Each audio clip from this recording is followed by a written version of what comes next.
Again, on Saturday night, a Tiprasa youth lost his life in an accident. The deceased's name is Biswahari Jamatia. This incident took place in Udaipur Banduar area.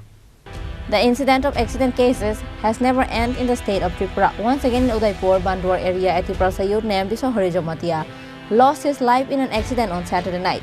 According to the news, the local people of that area saw Biswahari in a bloody state lying on the road. After that, locals informed the 5 fire personnel. Biswahari Jamatia was taken to Gumati District Hospital by the fire service personnel. However, the doctor on duty declared him dead.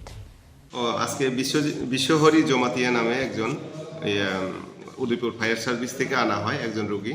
ওনাকে যখন আনা হয় তখন কোনো pulse BP কিছুই পাওয়া যায়নি, ওনাকে ব্রড ডেড অবস্থায় আনা হয়েছে।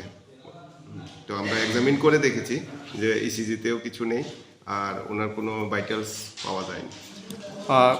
এটা কি স্যার এখন ময়নাতদন্ত করা হবে নাকি স্যার? হ্যাঁ, ময়নাতদন্তের জন্য আমরা পুলিশ ইনফর্ম করে দিয়েছি। ফায়ার সার্ভিস স্যার কিছু কোয়েশ্চেন স্যার কীভাবে কি হয়েছে এইসব?